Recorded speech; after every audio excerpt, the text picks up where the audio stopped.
Well, I decided it's time to make a trailer video. No, not that kind of trailer. Allow me to introduce myself. My name is Inigo Montoya. You killed my father. Prepare to die.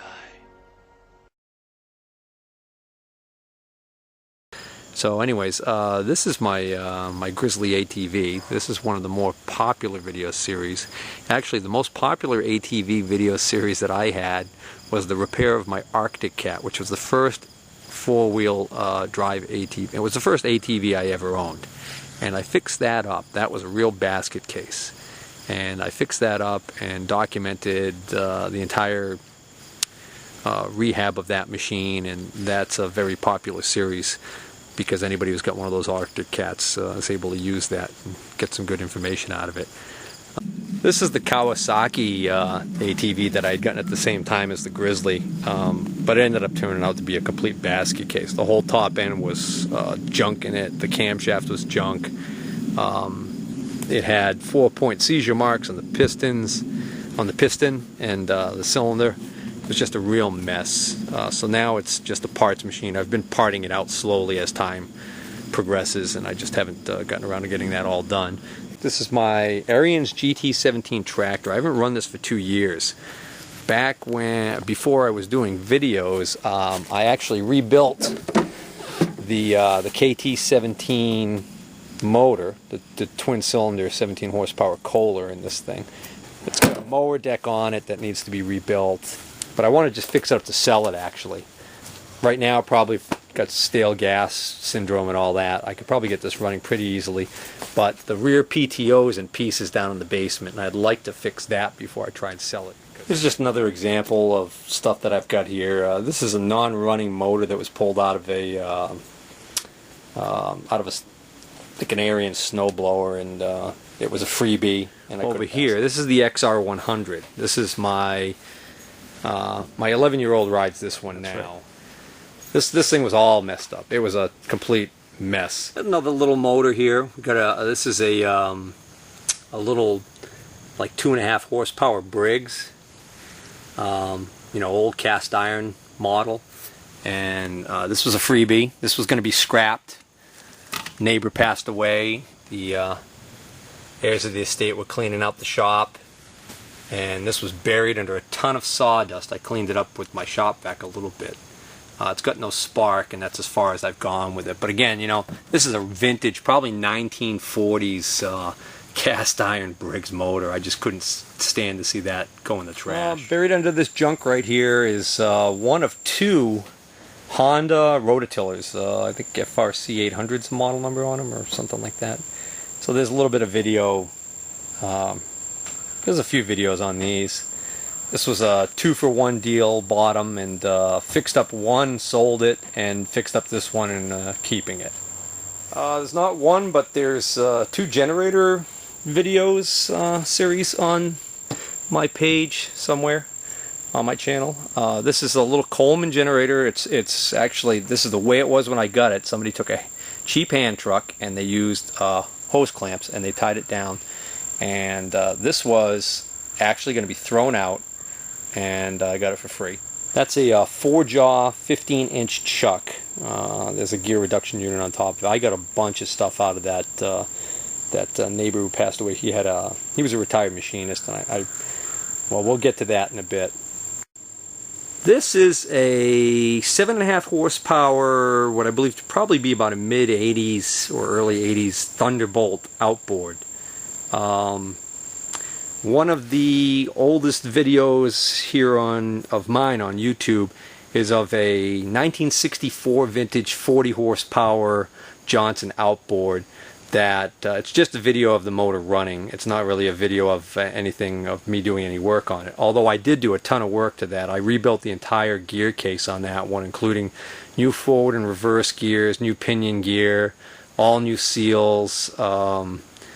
I mean, I did a ton of work to that lower gear case in that one to make that thing run well, and cleaned up the points on it, and the thing ran like a champ. And then the boat that we actually had that on ended up sinking. The fiberglass hull had a problem and it wasn't worth repairing. So I chopped that boat up and ended up selling that motor.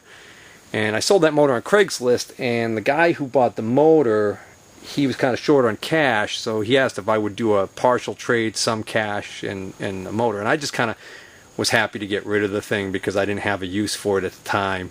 So I willingly took some cash and this motor, which I never even started. It's got compression, but I've never done a thing with this. And so eventually we're going to do something with this. This will be a project. So since we were just looking at that outboard, let's talk a minute about Outboard Motors and what I've got right now.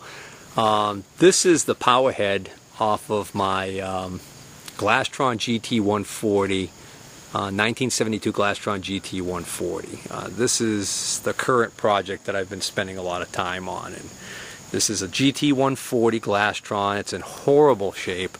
You can see the videos about how I ended up breaking the steering wheel to make things even worse. But mainly, it's a whole long backstory here to what's going on with this motor. The trailer it's sitting on is actually the trailer that I had gotten. It's not the correct trailer.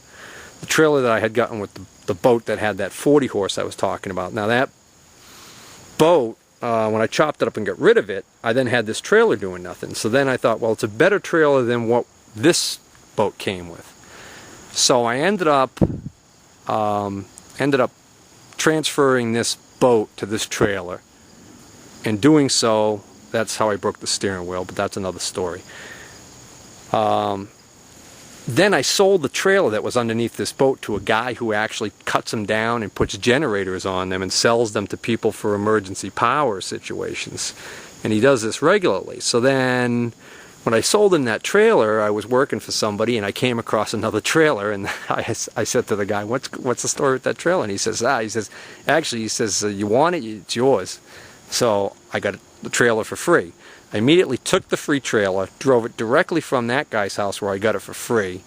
Actually, I couldn't drive it. It was the wheels were bad. It was small enough I was able to put it on the back of my pickup truck. I drove it over to the other guy's house because he had an outboard. So he tells me the story when he was buying my first trailer about how he's got this 75 horse Merc, mid-1980s vintage Merc, with the controls and everything, in his garage, and he's got to get it out of there. And he said he bought it for his pontoon boat, but then he sold his pontoon boat with the 25 horse that was already on it, and he decided, well, he didn't need the outboard anymore. It had been sitting in his garage, taking up room, and he was going to put it on Craigslist. And I said, well, what are you going to get for it? So anyways, we did a little bit of horse trailing. Needless to say, I got this outboard dirt cheap because I basically traded him the trailer I had gotten for free with a little bit of cash and got it. If this thing doesn't run at all, parts alone, it's worth what I paid for it. So that's a 75, and I think I figured from the serial number it's an 1985 or a 1986 model. Not sure. But it's got he's even got the controller, even the key was present. So that's a find, and that's something I have not done one thing to yet, but that's something I definitely want to get into that and see if that's a running motor sooner than later. This is a nice old rowboat I got for free from an in-law, and the reason why I got it for free was because it was down in the woods for years. So I pulled it out, and you can't see it because it's upside down, but the seats are really bad in it. And under the seats are these foam cores, and they're all just like filled with disgusting mud and everything. So I got to tear all the seats out, and if I want to, I can put new foam cores in and put new plywood seats in. And then this would be a perfect candidate for that 7.5 horsepower Merc that I was just showing you a little while ago.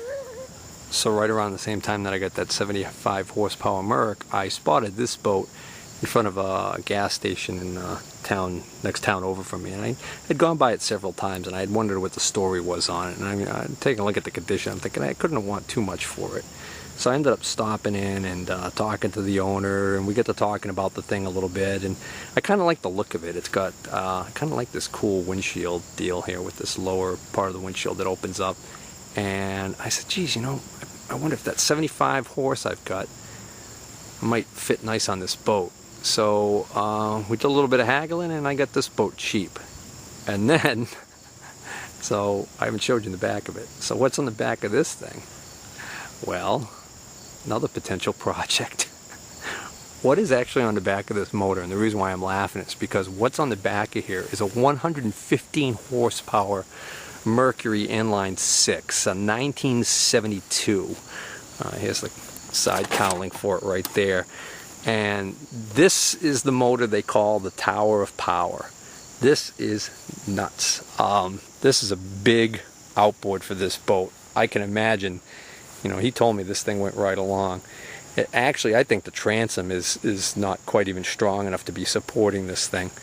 And it's a non-running motor, so it's another potential project. I don't know yet what I want to do with this. I don't know whether or not we're going to be looking at, you know, fixing that 75 horsepower up and sticking it on here, or are we going to actually try and fix this 115? Now let's turn my attention to my other love, tractors. I own a few tractors, and let's see, right now 2 of them are running. So this is one of the non-runners. This is another project. This is a project that I've got a ton of videos on, and I've kind of taken a hiatus from. This is my International 350 utility. I forgot this is really overgrown, but this is the Yelm Earthmaster. Yelm Washington Earthmaster is what the video series is called, that shows this thing, me toying with this thing and getting it running. This was actually bought from a guy out in Yelm, Washington, and shipped all the way coast to coast at great expense, only so I could get a couple of parts out of it. Sitting here buried in the weeds is my father's original Earthmaster tractor. It's basically just the chassis at this point. I've got the block down in the basement, the motor's out of it, a lot of the pieces, the sheet metal and that, I've got that in storage. This is a box blade. This was on the back of that International 350 tractor. So anyways, he was using this on his property, and I don't know what he was doing with it, but he pretzeled that part there and this part here, but I figured it's a free box blade. If I can actually bend some of that stuff fairly back into the correct geometry. This is something I got long before I even got involved in YouTube at all. This was my dream of having an actual offshore or ocean-going boat. This is a 25-foot, I think it was a 25-foot Critchfield, like a 1973. It's chopped up now because I gave up on it. OMC. It's a 4-cylinder, dual carb set up on top there. I got to part this out because this is just going to waste sitting here, and there might be somebody who can use some parts off of it. The drive is still on there, so this might end up being something somebody can use parts off. Heading back towards the house, and I have stumbled upon this pile of hydraulic cylinders, so I figured this is the time to mention the backhoe that I used to own. Probably about a 1970 vintage multi-hoe model MDA by Pettibone Milliken Company. I think that's the model number. Anyways, that was a really messed up backhoe that I had used on the property, and I'll tell you, it was a beast. So here's what's left of that. This is currently being parted out as time permits. Underneath this tarp is the block. Started taking parts off and selling parts off of that. It's a Detroit 353 diesel. Actually, it's a GM diesel, because back in those days they were calling them GM diesels, and then it became, of course, the Detroit diesel. But that's a 353 diesel underneath there, and that motor needed a complete rebuild. And I would have rebuilt the motor because there's a sleeve kit. It's not that expensive to rebuild that motor, but there was so much more going on here with hydraulic leaks and just everything else that I decided to just cut and run from this one. So, but this was a big machine. I've still got the loader bucket over there in the field. That's going to be, originally I was going to scrap it. I've been scrapping a lot of the heavy steel from this. Now I've gotten some welding equipment, like I've got an arc welder now, and I've got a plasma cutter that's another project. You know, you can check that out. But I mean, I might start getting into a little bit of metal fabrication. If that ends up being the case, I'm thinking now I don't want to be scrapping all this steel. I want to keep some stuff. So anyways, this is this beast. This may be one of my favorite tractors. This is a Ford 1920, not the year, the model, tractor. I believe it's about a 30 or 35 horsepower. I bought this as a non-running tractor at a state auction in Connecticut. This was a, originally this tractor was a mower. Runs really well. Well, hell, I think Let's see.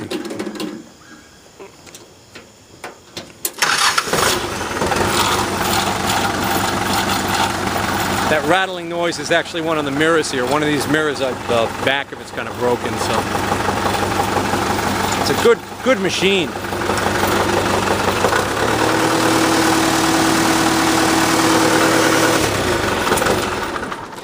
So I bought this tractor, and then I was looking for a brush hog on this. This is a Bush Hog brand brush hog. This is a great brush hog. This thing takes some serious abuse. It's heavy. When I was shopping. So now we're back to the house here, and that brings us back to one of our stars. This is the Oliver 770 Industrials, what I call this currently is a video series on my channel here that's got a ton. I think we're up to 135 videos just for this tractor alone. There's a whole story behind this one. This is my other generator. I mentioned earlier that 2 generators. This is a Makita generator. This a little backstory to this, but basically this was a basket case when I got it, and now it's a good running generator. Here's another project that's was in the works, and I kind of went away from it, but I got to get back to it. Not a good time of year to be selling lawnmowers anyway, so I'll probably work on the deck. It's rebuilding the mower deck on this. This is a John Deere 185 Hydro. It's a nice little tractor. I mentioned that Coleman Generator came with a couple of free lawnmowers. There's my free lawnmowers. The one on the right's a piece of junkyard machine, but I'll tell you what, I got that running. Didn't take much, you know, stale gas syndrome, clean the carburetor. This one here, I mean, obviously, take one look at it. It's got a Honda motor on it, so how could I pass that up for free? You know, and actually the deck, the paint's peeling off of here, but it's actually not in that horrible shape cosmetically. So that's going to be something I've got to get to eventually and figure out what I'm going to do with, because that might be a good mower. Oh, it's a Husqvarna mower. This is a track vac attachment that fits right on the back of that Ariens Gt 17. And this was a really handy thing when I was using it. And when I stopped using the tractor, I kind of stopped using it. So now that needs attention. That needs the carb rebuilt. Okay, it's dark out, getting dark out. So there's like virtually no light in here. This is actually inside my neighbor's place. The machinist who passed away, and this is one of the 2 lathes that I bought. This is a Hendy. I always forget. This is a 12x6 lathe, and there's a lot of talk about this on some of the sites that I've frequented asking for information. This apparently is a very nice brand of lathe to get. This one needs to be cleaned up. But the biggest thing is I got to move this out of here and somehow get it down my bulkhead stairs so I could put it in my basement and keep it for the rest of my life. Because I've always wanted a lathe, and what I was going to do, because this is such a big heavy beast, was sell this one and keep this one. This is an old Atlas 9-inch bench lathe, and the funny thing is that now in talking to everybody, you know, on different sites and that, I'm pretty well convinced that as big as this thing is, this is the one that's going to make me happier in the long run. So this is the lathe I'm going to keep, and so we'll have some series of videos of me probably moving these lathes and then toying with these lathes. Just figured I'd show that, just to show another aspect of what I'm getting into. So just started getting into welding a little bit here and there, metal fabrication, and now we're going to get into a little bit of machining, I guess.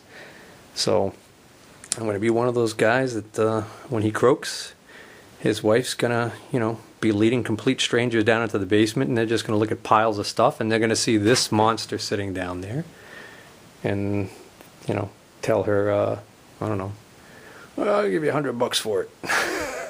With the little bit of light that's coming in through the windows over here, you can't really see it, but that well. But what this is a very like a 1920s vintage Model 2B Brown and Sharp horizontal milling machine, and we've just decided that unfortunately this is going to be parted out. We're going to sell quite a few parts off of it that are needed by other people with these machines, and then what's left, the hulk of the machine, is going to be scrapped at the scrap yard. So anyways, that being said, I just thought I'd show this since I was over here, because I just shot a series of videos of me moving this, because this has to come out of here before I can get my lathes way back there out of here. Alright, I guess this is as good a place as any to stop, and hopefully this trailer video gives you an idea of what I'm about, a little look at some of my past projects, current projects, and future projects. And you know, we try and finish things up, but a lot of stuff just kind of falls to the wayside. But